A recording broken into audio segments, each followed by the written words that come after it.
Hello and very warm good evening to everyone. I'm Akshita, student of class 9 from Delhi School of Excellence. Today, I'm right here in front of you all to perform my task that was given by our biology teacher, Ms. Amna. So let's start with my task, that is, how our cell is dependent upon natural resources and food. Let's start with its basic definition, that is, cell is the structural and functional unit of life.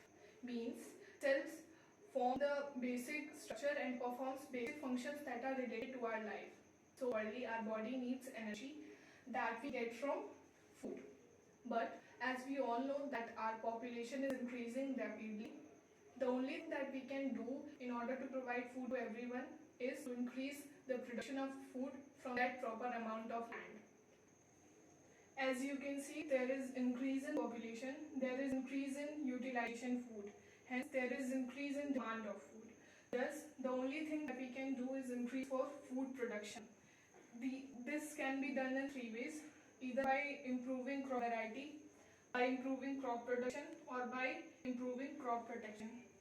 So the examples of crop variety improvement are using good variety of seeds, hybridization, using gene technology.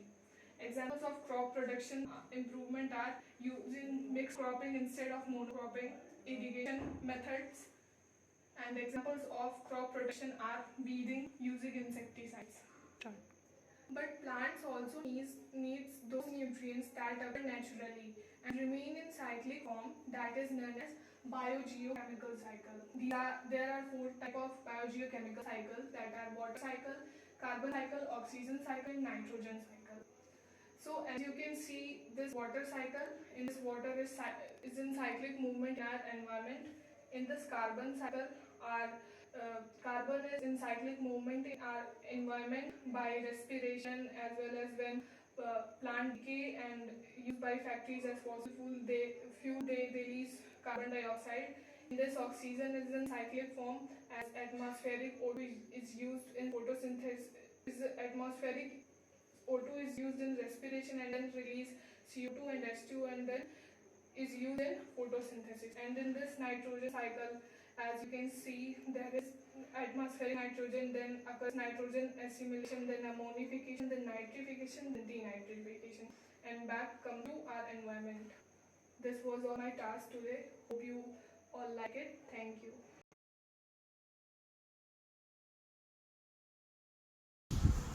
Hello everyone, this is Anmol Dubey. I am studying Delhi School of Excellence. I am a student of class 9.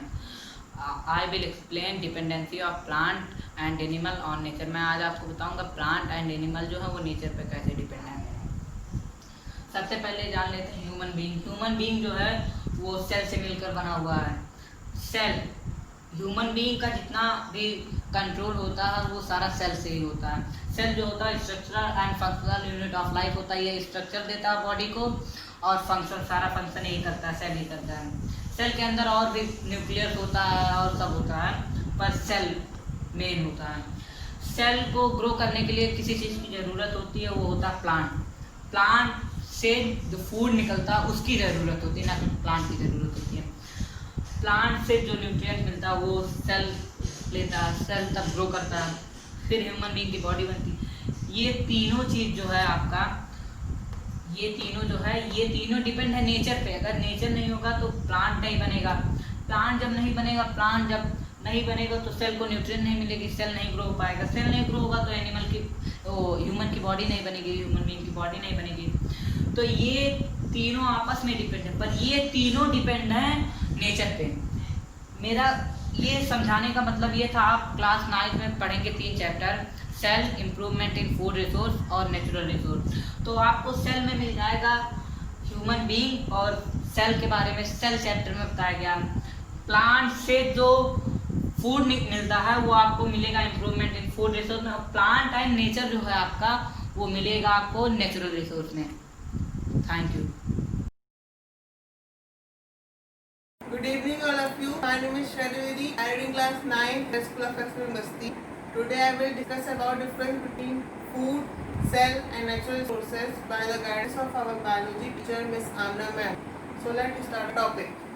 There are two types of cell, plant cell and animal cell.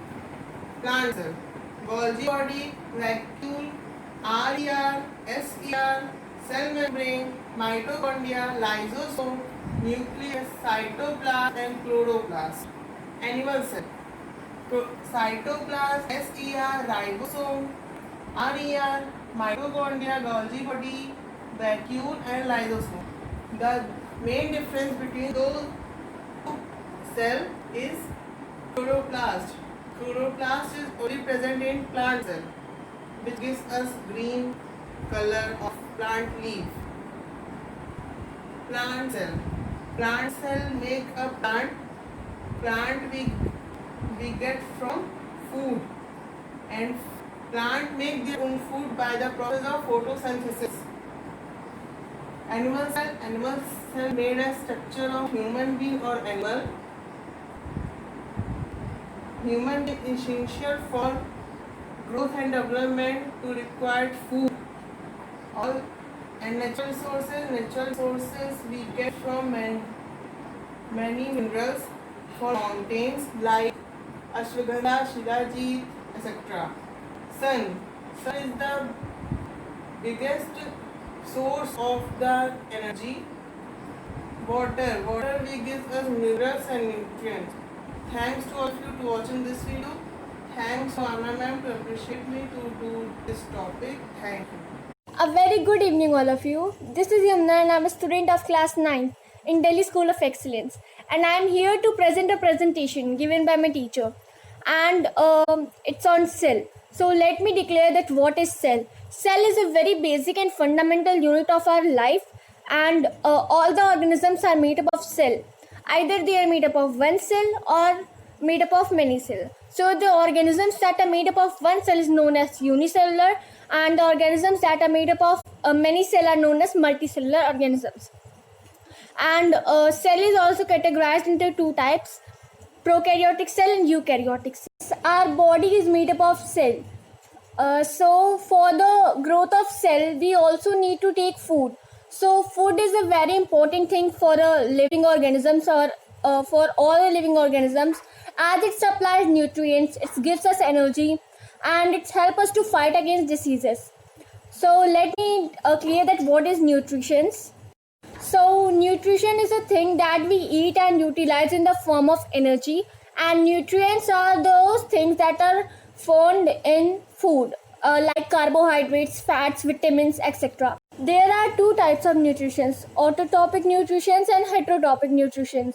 So autotrophic are those that make their own food, and heterotropic are those that doesn't make their own food, and they are dependent on others for food and to survive. Improvement of food is also very important, and to improve our food we have some natural resource.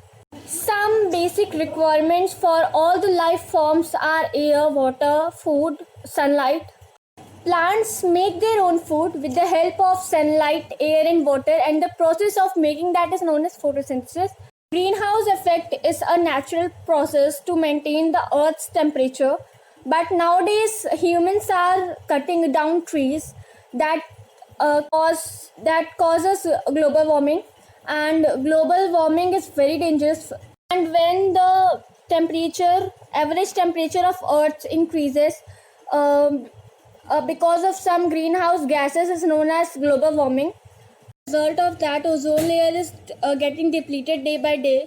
Total earth's surface that is covered by water is 25%, and water is very essential for life, as 70% of human body is made up of water. Life forms are dependent on water, and it is the medium of a life. And the effect of ozone hole decreases the process of photosynthesis, and it's take all the moisture of the soil, and it is very sensitive to crops like wheat crops, and it gives a very bad effect.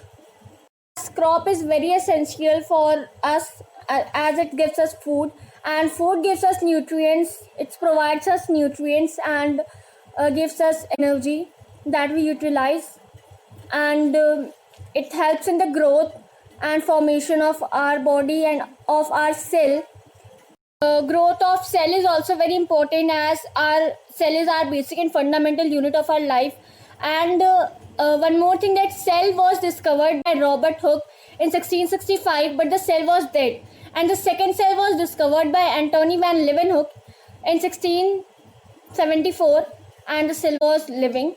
That's it, and thank you for watching my video, and I hope you liked it, and I hope that you've learned something, and thank you very much.